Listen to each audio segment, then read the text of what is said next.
The first sign of trouble wasn't the blizzard that screamed down from the crazy mountains, a white fury that could strip a man to the bone in minutes.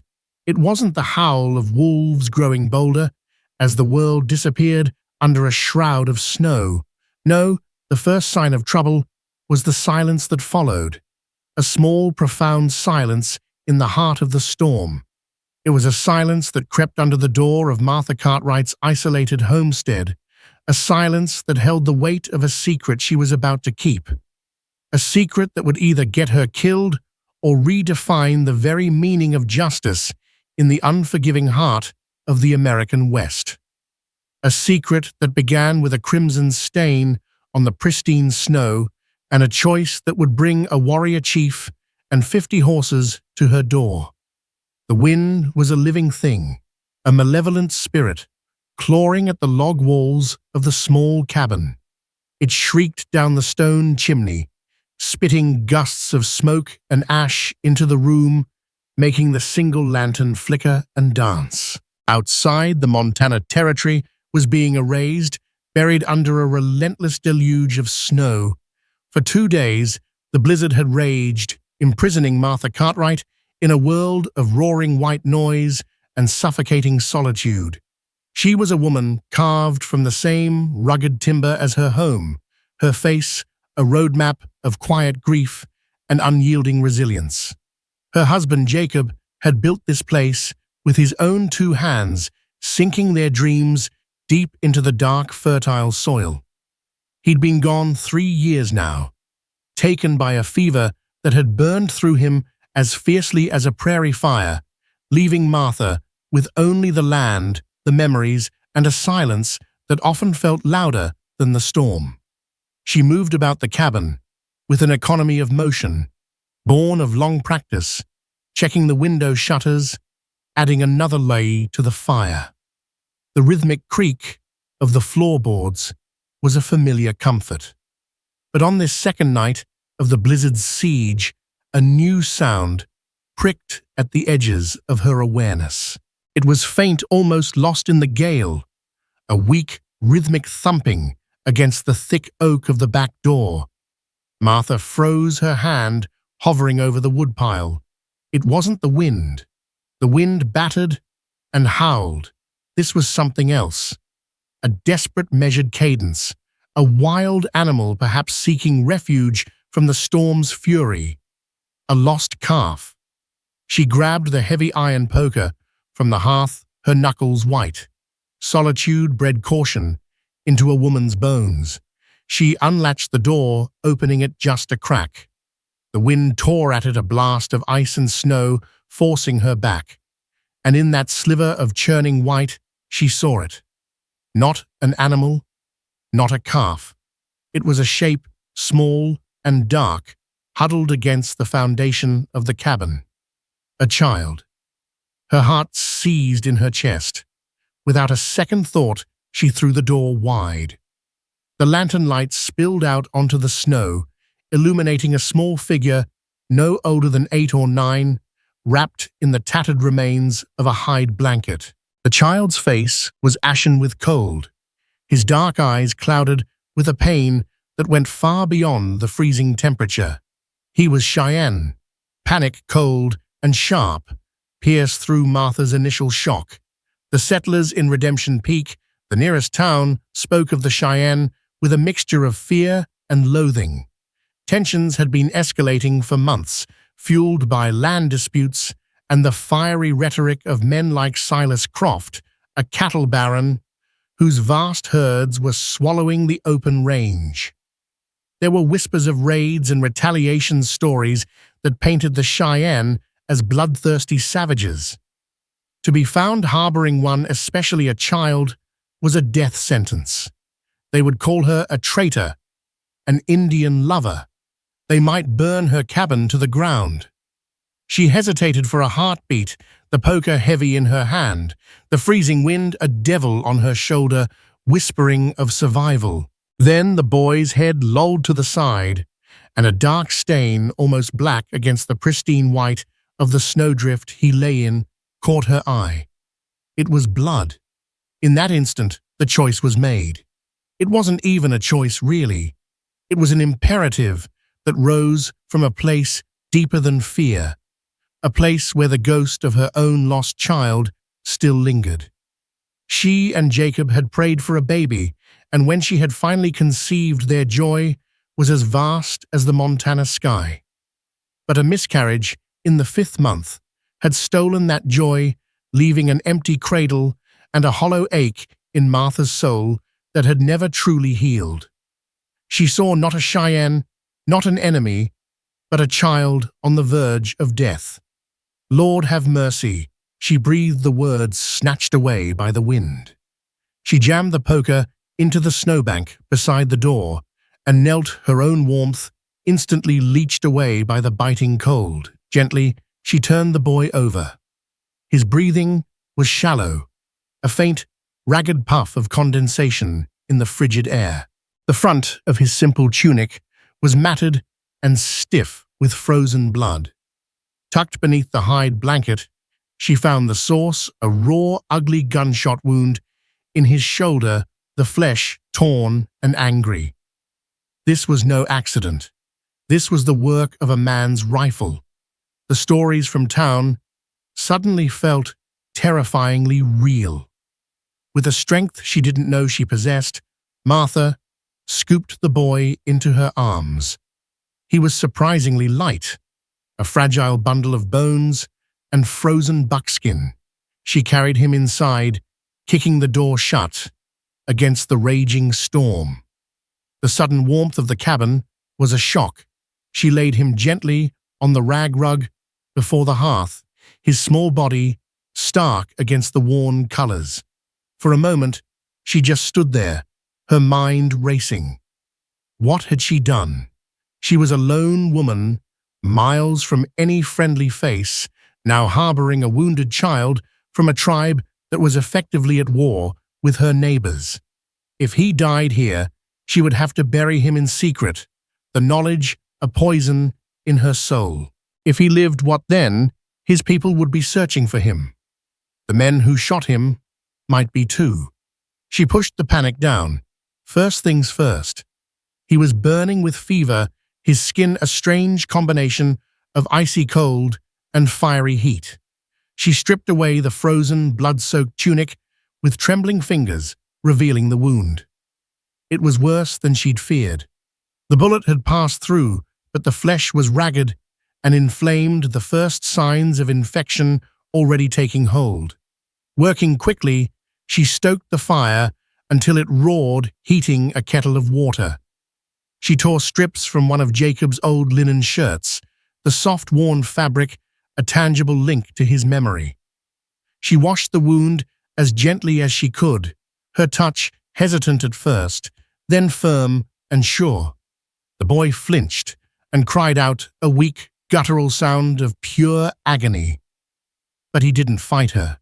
His dark eyes, now open, watched her every move with a startling intensity. They were filled with fear, but also a flicker of something else. A deep, ancient wisdom that seemed out of place in such a young face. She made a poultice from dried yarrow and willowbark herbs her own mother had taught her to use, packing it into the cleaned wound before binding it tightly with the clean linen. She forced sips of warm broth between his cracked lips, marveling at the stubborn will to live that still flickered within him.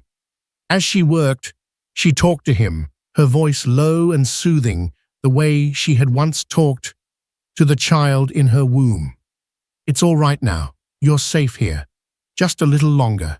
You're a strong one, aren't you?" "Yes, you are." He wouldn't understand the words, but he would feel their intent. She moved him from the floor to her own bed, tucking the heavy wool blankets around his small frame. Then she took his bloody tunic and the soiled rags and pushed them deep into the heart of the fire. The flames hissed and spat, consuming the evidence of his arrival. There could be no trace. For the rest of the night, Martha sat in a wooden chair beside the bed, the heavy poker resting against her knees. She watched the boy's chest, rise and fall with each labored breath. The blizzard raged on, sealing them in their clandestine world. Every gust of wind sounded like footsteps. Every creak of the logs sounded like the cocking of a rifle. She was terrified. But as she looked at the child's face, serene now, in a fevered sleep, she felt a flicker of something she hadn't felt in a very long time, a fierce, defiant purpose. She had a secret now, a dangerous living secret, and she would protect it with her life. The world was born anew in blinding white. After 3 days, the blizzard broke, leaving behind a landscape of profound silence and sculpted snow. The sky was a brilliant, cloudless blue, and the sun on the drifts was dazzling. To Martha, the beauty felt like a mockery. The silence of the world outside only amplified the sound of the secret breathing in her bed. The boy, whom she had silently named Little Sparrow for his fragility and the way his dark eyes darted around the room, had survived the night. The fever still held him in its grip, but his breathing was steadier. He was a fighter. On the 4th day, the distant sound of a horse forced Martha's heart into her throat. She peered through a small gap in the curtains. It was Marshal John Corrigan, his formidable figure, wrapped in a thick buffalo coat, his horse steaming in the frigid air as it plodded through the deep snow. Marshal Corrigan was a man who seemed to carry the weight of the territory on his broad shoulders. His face was weathered, his eyes a pale, discerning blue that missed nothing. He and Martha shared a complicated history, an unspoken understanding that had existed since he'd delivered the news of her husband's death on a distant cattle drive, a story that had never quite sat right with her. They weren't friends, not exactly, but a bond of shared loneliness and unspoken truths existed between them in the sparsely populated wilderness. His visits were infrequent, usually just a check-in on the isolated widow. Today, it felt different. It felt like an interrogation. She quickly threw a heavy quilt over the sleeping form in her bed, arranging it to look like a mound of laundry. "Keep still, little one," she whispered, her voice tight with anxiety. She took a deep breath, smoothed her apron, and opened the door before he could knock. "Marshal," she said, forcing a calmness she did not feel. "I'm surprised to see anyone out this soon. The drifts are deep." "Martha." He nodded, his gaze sweeping past her into the cabin's interior. His eyes lingered for a fraction of a second on the hearth, where the fire burned high and hot. "Just checking on the outlying homesteads. The storm was a bad one." "We managed," she said, blocking the doorway just enough to seem natural. "The woodpile is high, and the larder is full. Jacob always prepared for the worst." Corrigan's gaze met hers. "I'm sure he did. I'm glad you're safe." There was a flicker of something personal in his eyes, a brief glimpse of the man beneath the badge before it was gone. "There's some trouble in town. I thought you should know." "Trouble?" Martha asked, her stomach tightening. "Silas Croft and some of his men rode in yesterday.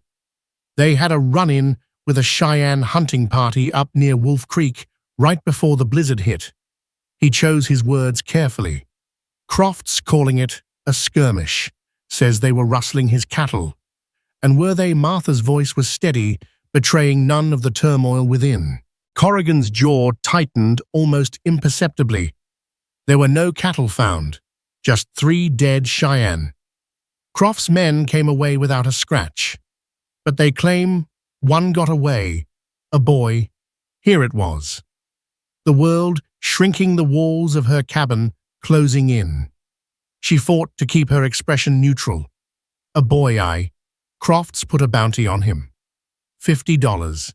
Says the boy saw the whole thing, claims he's a witness that needs to be silenced." That's not the word he used, of course. He's telling everyone the boy is a dangerous savage who'll bring his whole tribe down on us for revenge. The hypocrisy was so blatant, it was nauseating.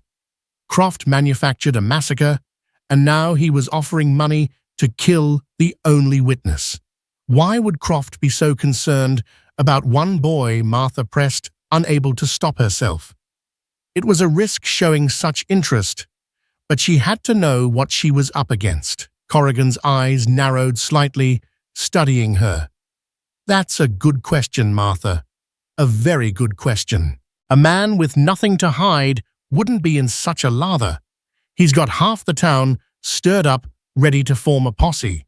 His deputy Miller is leading the charge, spouting venom about heathens and red devils.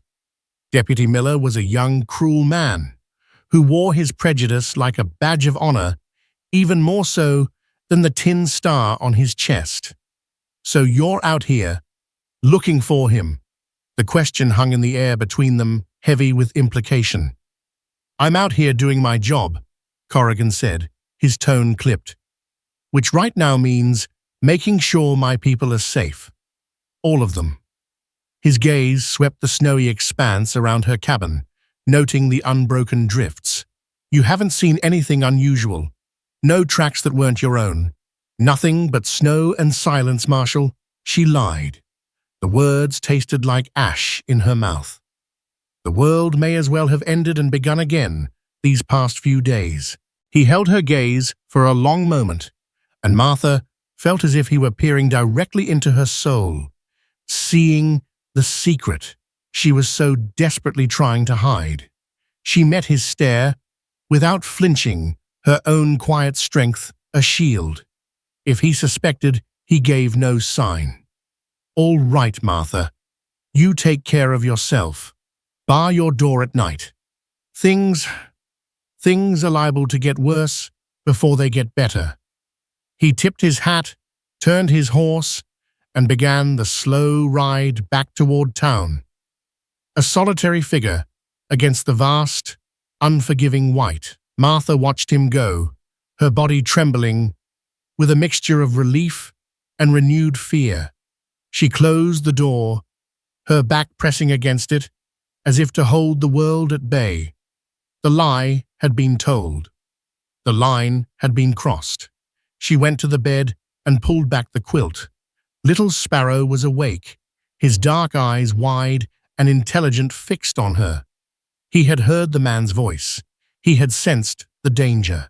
In his gaze, she saw not the fear of a child, but the stoic understanding of a warrior who knew the world was full of enemies. The Whispers in Redemption Peak had a name, now Silas Croft, and they had a target, the small wounded child lying in her bed.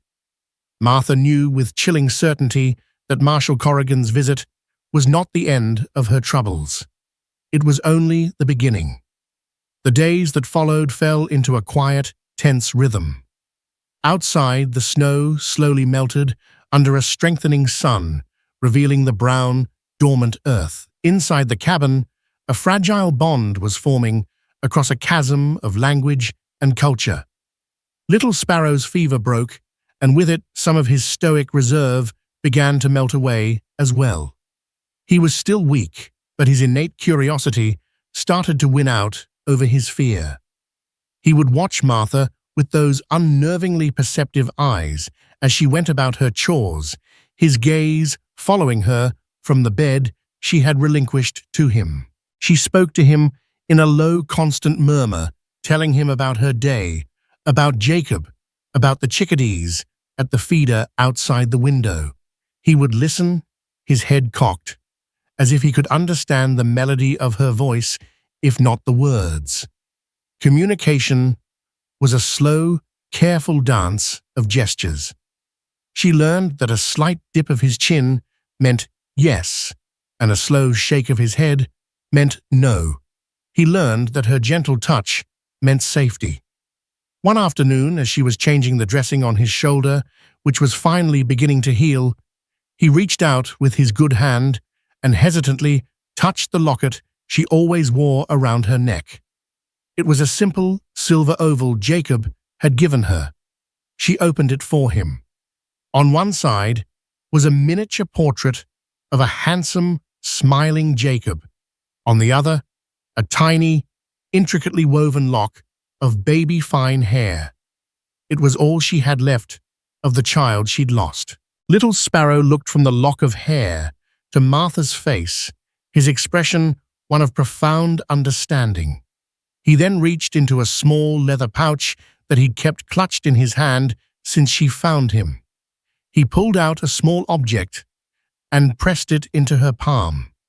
It was a bird exquisitely carved from a piece of dark wood, its wings outstretched as if in mid-flight. A sparrow. Martha's breath caught. Tears welled in her eyes as she closed her hand around the small, smooth carving. It was a gift, an acknowledgement of their shared, unspoken grief. A bridge built between two worlds with a single silent gesture. In that moment, her resolve to protect him hardened into something unbreakable. He was no longer just a secret or a burden. He was a trust she would die to keep. But the world outside her small sanctuary was growing more dangerous. The whispers from Redemption Peak had grown into a low, angry growl.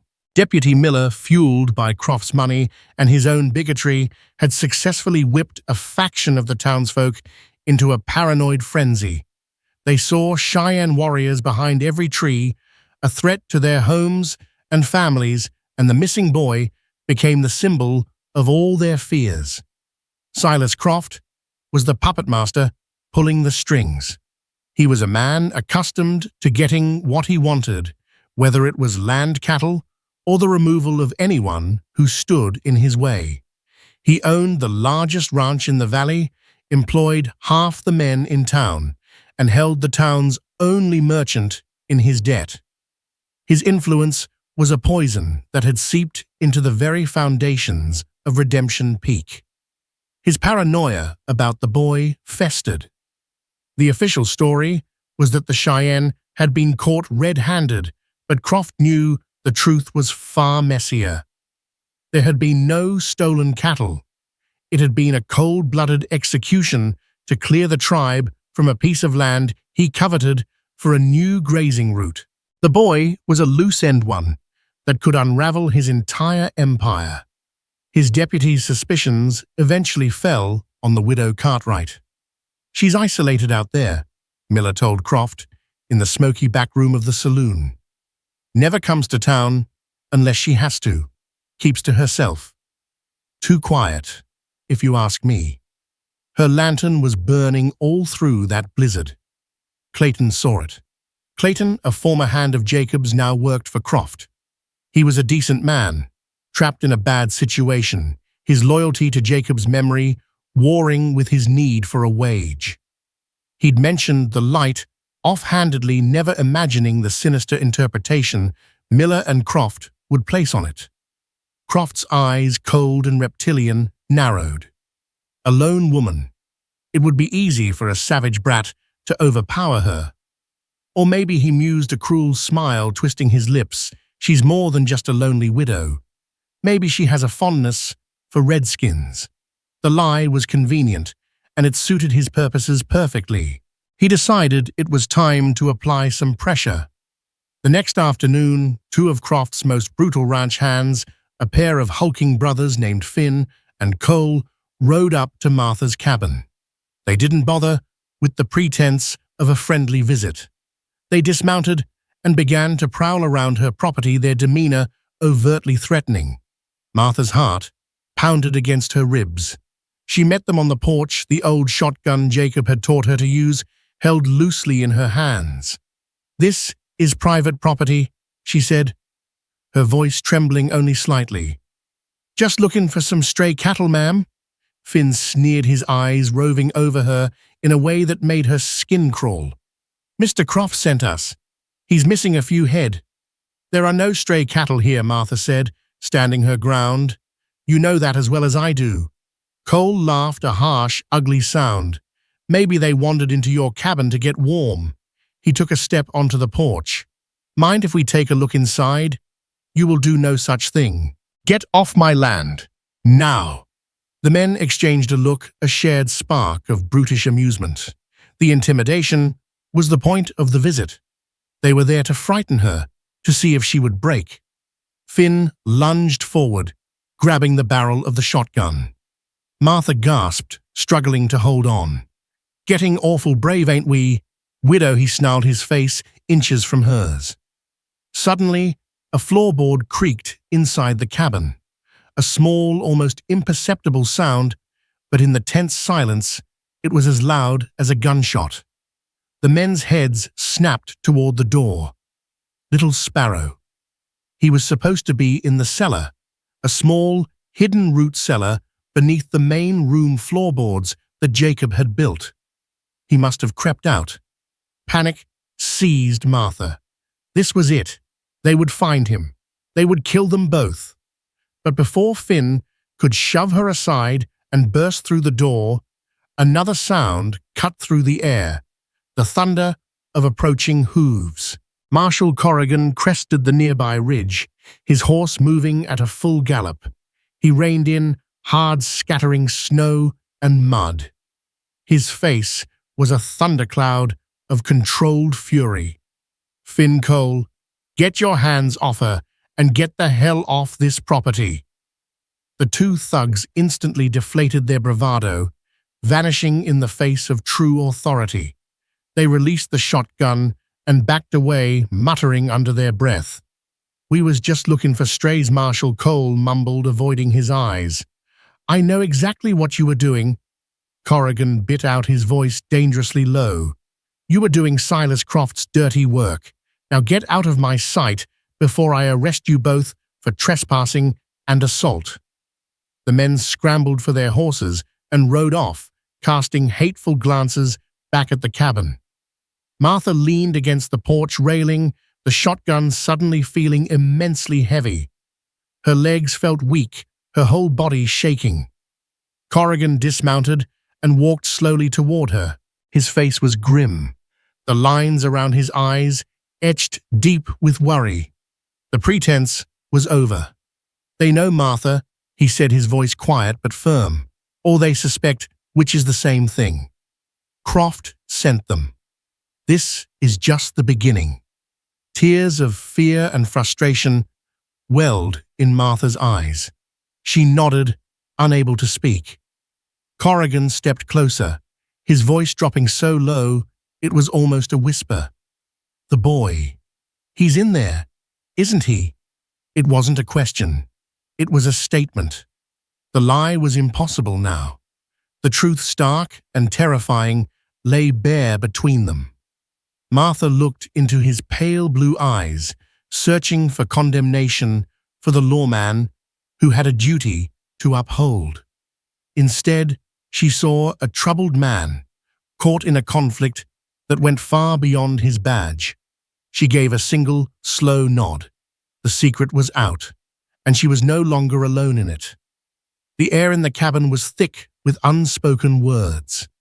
Marshal Corrigan stepped inside his large frame, seeming to shrink the small space. He removed his hat, his gaze falling on the rumpled bed, the small, half-eaten bowl of stew on the bedside table, the undeniable evidence of a second occupant. Martha stood by the cold hearth, her arms wrapped around herself, waiting for the verdict. "Where is he?" Corrigan asked, his voice soft. With a trembling hand, Martha pointed to the thick, bearskin rug in the center of the room. She knelt, pulled it aside, and lifted a small, cunningly hidden trapdoor. A pair of wide, dark eyes stared up from the darkness of the root cellar below. Corrigan knelt beside her, peering into the small space. Little Sparrow flinched back, but his gaze was steady, unafraid. The marshal let out a long, slow breath. "He's just a child. He was shot," Martha said, her voice raw. "Left for dead in the snow. What was I supposed to do, John? Let him die." The use of his first name, a relic from a time before uniforms and tragedies had erected a wall between them, seemed to break through his professional shell. He looked at her, his expression softening with a pained understanding. "No," he said quietly. "No, you did what was right. But right and safe are two different things in this valley." He stood up, pacing the short length of the cabin. "Croft won't stop. The next time he sends his men, they won't be so easily discouraged. He can't afford a witness. And now that he suspects you, you're in as much danger as the boy." A wave of despair washed over Martha. "What can we do? We are prisoners here." Corrigan stopped pacing and turned to face her, his eyes intense. "There's only one way this ends without more bloodshed. We have to get him back to his people." "His people?" Martha stared at him. "How, we don't even know where they are. They could be miles away. Or they could be close watching, thinking, 'One of us.'" She couldn't finish the sentence. "I know a man," Corrigan said, his voice low and conspiratorial. "A scout. Name's Thomas. His mother was Crow, his father a French trapper. He trades with the Cheyenne, knows their winter encampments. He can get a message to them." This was a side of the marshal she had never seen. The pragmatist, the lawman, was proposing a secret, dangerous alliance that flew in the face of everything his position represented. "Why?" Martha breathed. "Why would you do this? It's a great risk." Corrigan's gaze drifted to the window, to the vast, lonely landscape beyond. His voice, when he spoke, was heavy with the ghosts of his own past. "Before I came to Redemption Peak, I was posted further south. My wife and I had a small homestead, much like this one. My younger sister Caroline was staying with us." He paused, the memory clearly painful. There was a raid, Kiowa driven to desperation by a hard winter and broken treaties. They weren't just warriors, they were hungry. I was away, on patrol. They burned the cabin, took the livestock. My wife Mary survived by hiding in the storm cellar. His voice broke. "But Caroline?" "She ran. They caught her. I spent years hating them, hunting them. I saw every native as her killer." He turned back to Martha, his eyes filled with a profound weariness. "But all the hate, all the revenge, it didn't bring her back.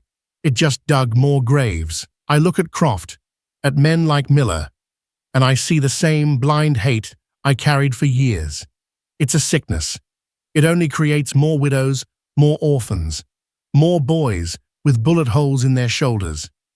He glanced toward the open trapdoor. "This cycle has to end somewhere, Martha. Maybe it ends here, with us." He then revealed his connection to Clayton. "Clayton came to me after he heard what Croft was planning. He told me they were coming for you. He feels a loyalty to Jacob's memory. He's our eyes and ears in Croft's camp." A desperate, audacious plan began to form between them in the flickering lantern light. Thomas the scout would be sent to find the Cheyenne. He would tell them their chief's son was alive and arrange a rendezvous point. Corrigan, using Clayton's information, would create a diversion, drawing Croft and his men away from the homestead. And under the cover of that diversion, Martha would ride. "It has to be you," Martha Corrigan insisted. "When they see the boy alive and well, they need to see the one who saved him. A lone woman who risked everything. That will speak louder than any man with a badge." The rendezvous point was a sacred grove of ancient cottonwoods 3 valleys away, a place known as the Whispering Stand by the Cheyenne. It was a perilous 2-night ride. "You'll leave on the new moon 2 days from now," Corrigan instructed, his voice all business. Now, the lawman taking charge once more. "I'll draw Croft and his men south with a false report from Clayton about a cattle raid near the Cimarron Breaks. That should give you a 12-hour head start. Be ready." He went to the trapdoor and knelt again. He spoke softly, not to Martha, but to the boy hiding below. "It's time to go home, son. He then looked at Martha, the weight of their shared conspiracy settling upon them. "Bar the door after me. Don't open it for anyone. I'll send a signal when it's time. A single rifle shot from the ridge at dusk 2 days from now. That's your sign to ride." He left as quickly as he came, leaving Martha with a pounding heart and a terrifying sliver of hope. She closed the cellar door and turned to the small, carved bird in her hand. The marshal's gamble was now her own. She was no longer just protecting a child. She was carrying a message of peace through a valley hungry for war. The next 2 days were a blur of silent, frenetic preparation. Martha packed saddlebags with dried meat, hardtack, and medical supplies. She mended a small coat for little Sparrow from one of Jacob's old wool jackets, the large garment swallowing his small frame. The boy seemed to understand that a journey was imminent. A quiet excitement replaced some of the fear in his eyes. He pointed to the mountains visible through the window, then to his own heart, a clear message he was going home.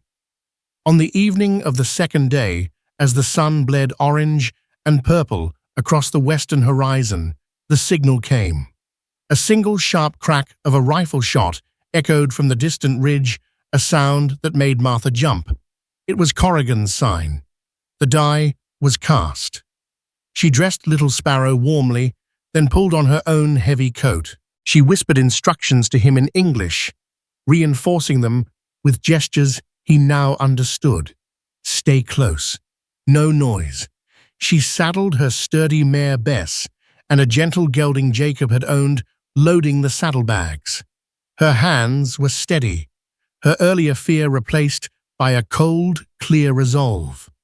Lifting little Sparrow onto the gelding, she was struck again by how light he was, yet how much weight he carried, the weight of his people's suffering and the hope for their future. She mounted.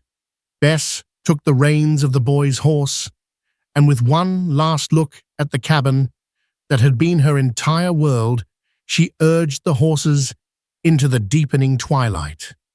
The night was moonless and vast, the stars a brilliant cold canopy above. They rode through a world of shadows and whispers, the crunch of the horses' hooves on the frosted ground the only sound.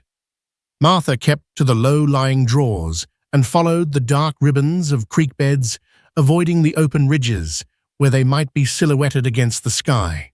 The landscape was both familiar and terrifyingly alien in the darkness. Every gust of wind through the pines sounded like a pursuing horseman. Every shadow seemed to hold a threat. Little Sparrow was a stoic companion. He rode without complaint, a small, determined figure, his eyes constantly scanning the darkness around them. He was the son of a chief, and the blood of warriors flowed in his veins. They rode through the night, stopping only for brief rests to water the horses and chew on tough, salty jerky. By dawn, they had put 20 miles between themselves and the homestead. They found a secluded thicket of willows to hide in during the day, where they slept in exhausted shifts. As they rested, Martha's thoughts drifted to Marshal Corrigan. She pictured him feeding false information to his eager, hateful deputy, sending Croft's men on a wild goose chase to the south. He was risking his career, his reputation, perhaps even his life, on a belief that peace was a goal worth fighting for. She prayed he was safe. The second night was harder. The terrain grew more rugged as they climbed into the foothills. The horses stumbled on loose rock, and the cold was a physical entity seeping deep into their bones. Martha's body ached with a weariness so profound it was almost a sickness. Doubt, a venomous serpent, began to coil in her gut. What if the scout Thomas hadn't found the tribe? What if they had moved on?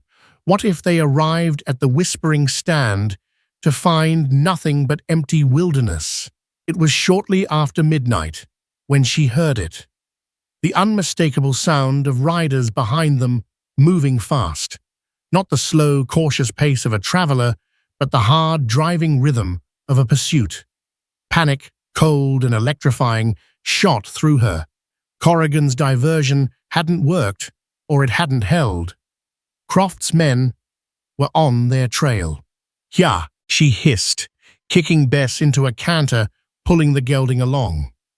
They couldn't outrun them, not on this terrain. They needed to find a place to make a stand, to hide. The path ahead narrowed, entering a rocky canyon, carved by a fast-flowing river. The walls were steep and treacherous. Ahead, a rickety wooden bridge spanned the churning water. As they clattered onto the bridge, a shout echoed from the canyon entrance behind them. "There they are!" It was Deputy Miller's voice, full of triumphant hate. They were trapped. The canyon walls were too steep to climb. Their only path was forward. As they reached the other side of the bridge, Martha made a split-second decision. She leaped from Bess, pulling a hunting knife from her belt. With desperate sawing motions, she began to cut at the thick ropes that anchored the bridge to the canyon wall. Little Sparrow, seeing what she was doing, slid from his horse and began to pull at the knots with his small, nimble fingers. Gunshots erupted from behind them. Splinters flew from the bridge planks. A bullet sang past Martha's ear. Almost there, she grunted, her breath coming in ragged gasps. One of the main ropes snapped with a loud crack. The bridge sagged violently. Just as Miller and two of Croft's men galloped onto the near side of the bridge, a new sound joined the fray. A thunder of hooves from the direction they were heading. For a terrifying moment, Martha thought they were caught between two groups of enemies. But the rider who burst from the trees was Marshal John Corrigan. He didn't slow down. He rode straight past Martha onto the groaning, unstable bridge, his face set like granite. He drew his Colt Peacemaker, its report echoing like a cannon in the narrow canyon. "Get back, Miller!" he roared. "It's over." Miller, caught by surprise, reined in hard. "Corrigan, you're a traitor. You're with them. I'm with the law," Corrigan yelled back, firing a shot into the planks at Miller's horse's feet. The animal reared screaming.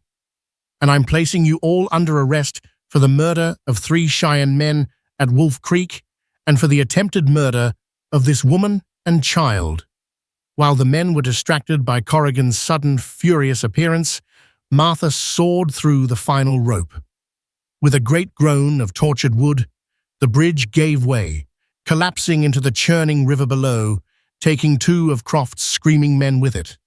Miller, his horse scrambling for purchase on the ledge, was left behind, his face a mask of disbelief and rage. Corrigan was on their side of the chasm, safe. He turned to Martha, his chest heaving. "Clayton got word to me. Miller found your tracks. I rode to cut them off." "There was no time for thanks." "The Grove," Martha said, her voice hoarse. "We have to get to the Grove." Corrigan nodded. "It's not far. Another mile." They mounted their horses and rode, leaving the furious stranded deputy screaming curses at them from across the river. They rode out of the canyon and into a valley that opened up before them. In the center stood a magnificent stand of ancient cottonwood trees, their silver leaves shimmering in the starlight. The Whispering Stand. As they approached, figures began to emerge from the shadows of the trees. Not 1 or 2 scouts, but dozens of them. Silent, imposing figures, their faces painted for war, their hands holding rifles and lances. They formed a semicircle, blocking the way, their eyes fixed on the newcomers. Martha's heart hammered against her ribs. This wasn't a rescue party. It was a war party. They had ridden from the frying pan directly into the fire. She brought the horses to a halt, placing herself protectively in front of Little Sparrow. A tall, formidable warrior stepped forward from the center of the line. His face was stern, his eyes carrying the wisdom and sorrow of a leader. He wore a magnificent war bonnet of eagle feathers, and his presence commanded an absolute powerful silence. He looked at the boy, and his stoic expression cracked just for an instant with a wave of overwhelming emotion. Then his gaze shifted to Martha, a lone white woman, disheveled and exhausted, sitting on a worn-out mare between a lawman and his son. The warrior's eyes were unreadable, as hard and dark as obsidian. This was Chief Black Kettle, and his judgment was about to be passed.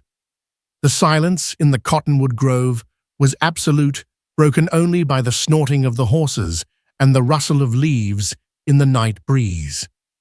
The Cheyenne warriors stood like statues carved from stone and shadow, their collective gaze a heavy weight upon Martha and Corrigan. At the center of it all was Chief Black Kettle, his eyes locked on his son. Little Sparrow slid from his gelding and ran, not with the frantic energy of a child, but with a purpose that was both solemn and joyous.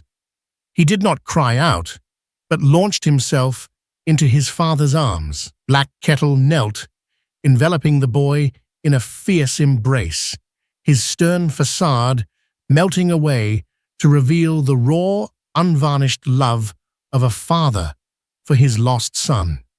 He closed his eyes, one hand stroking the boy's hair, murmuring soft words in the Cheyenne tongue. The warriors watched their stoic expressions softening as they witnessed the reunion.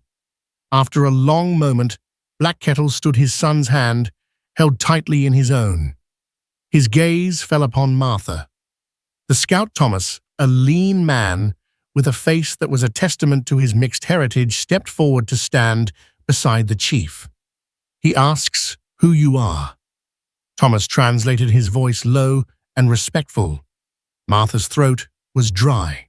She looked at the stoic chief, at the 50 armed men surrounding her, and found a strength she didn't know she possessed. My name is Martha Cartwright, she said, her voice clear and steady. I found him near my home. He was wounded and dying in the snow. I did for him what I would have done for any child. Thomas relayed her words. As Black Kettle listened, his son Little Sparrow began to speak, his young voice piping up in the quiet grove. He spoke animatedly, gesturing with his free hand towards Martha, then touching the newly healed wound on his shoulder. He pulled the small carved bird from his pouch and showed it to his father, then pointed to the locket around Martha's neck. He was telling the whole story, a narrative of fear and kindness, of a shared, unspoken grief that had bridged their two worlds. When the boy finished, Black Kettle looked at Martha again, and this time the hardness in his eyes was gone. It was replaced by something else, something profound and deeply moving. He spoke at length to Thomas, his voice a low, resonant baritone that carried the authority of generations. The Chief Black Kettle says that his son has told him of your courage. Thomas translated, his own voice filled with a hint of awe. He says that his people have known much suffering at the hands of the whites. They have seen their lands stolen, their treaties broken, and their people killed without justice. He had come here tonight with a heavy heart, prepared for war, prepared to avenge the deaths of his men and his son. The chief's eyes swept over his warriors, then back to Martha. He says, you have shown him another path. You, a woman alone, sheltered the son of your enemy. You healed him and risked your own life to bring him home. He says this act of honor is greater than any treaty signed on paper, for it was signed on the heart. Black Kettle then turned and gave a sharp command. Several warriors disappeared back into the trees. A moment later, a low rumbling sound filled the valley as a large herd of horses was driven into the grove. They were magnificent animals, strong, healthy, with coats of many colors. They were the wealth of the people, a living testament to their prosperity and power. The warriors expertly separated a group from the main herd. They were not workhorses, but fine riding mounts, the pride of the Cheyenne. They counted them out, their movements precise and practiced. "Chief Black Kettle wishes to thank you," Thomas said, his voice thick with emotion. "This is a gift of honor, a gift of peace. 50 horses, for the life of his son and for the hope you have given his people." Martha stared at the incredible sight, at the sea of equine beauty before her. 50 horses. It was a king's ransom, a fortune beyond her wildest dreams. But she understood it was not payment. It was a symbol, a bridge. She looked at Black Kettle and saw not a savage, as the men in Redemption Peak would have her believe, but a great and noble leader, a father whose gratitude was as vast as the land they stood upon. She inclined her head, her heart too full for words. "Please," she managed to say, her voice choked with tears. "Tell him, thank you." As dawn began to break, casting a pale, ethereal light through the cottonwood leaves, Marshal Corrigan spoke. "Black Kettle," he said, his voice respectful. He didn't wait for the translator. He pointed back the way they had come. "The men who did this. One is dead. The others are my prisoners. They will face the white man's justice." Black Kettle looked at Corrigan, a long, appraising look. He nodded slowly, a silent acknowledgement passing between the two men. An understanding that justice had many forms, and that tonight a new kind had been forged. The return to the homestead was surreal. Martha rode at the head of a magnificent procession, the 50 horses following her mare as if she were their rightful owner. Marshal Corrigan rode beside her, a quiet, reassuring presence. They left the Cheyenne in the whispering stand, a new day dawning on what felt like a new world. When she finally crested the ridge overlooking her small cabin, she stopped. The 50 horses fanned out behind her, grazing peacefully in the morning sun. They were a living, breathing testament to the secret she had kept, a vibrant, powerful symbol of the peace a single act of compassion had purchased. In the weeks that followed, Silas Croft's empire crumbled. Clayton's testimony, combined with Marshal Corrigan's, was enough to see him tried and convicted. Deputy Miller, disgraced and facing his own charges, disappeared from the territory. Redemption Peak, chastened and shocked by the revelations, began a slow, uneasy process of change. Martha Cartwright was no longer just a lonely widow. She was a woman of means, a woman of standing. But the horses were more than wealth. They were a promise. Every morning, as she looked out her window at the magnificent herd grazing in her pasture, she remembered the small, wounded boy and the great chief who had come to thank her. She remembered that even in the heart of a vast and unforgiving wilderness, the most powerful force was not hatred or fear, but the simple, courageous kindness of a human heart. And so the story of Martha Cartwright and the 50 horses became a quiet legend in the Montana Territory, a testament to the fact that history isn't only written in the grand battles and treaties, but in the secret, courageous acts of ordinary people. It's a reminder that a single choice rooted in compassion can ripple outwards, calming the most turbulent waters and bridging the deepest divides. Martha's story shows us that true strength isn't about the walls we build to keep others out, but the doors we dare to open, even when we're terrified of who might be on the other side. If this story of courage, conviction, and unlikely peace resonated with you, please take a moment to hit that like button and share it with others who appreciate tales from the heart of the American West. Don't forget to subscribe to our channel for more true life dramas and hidden histories. Your support helps us keep these incredible stories alive. Thank you for listening.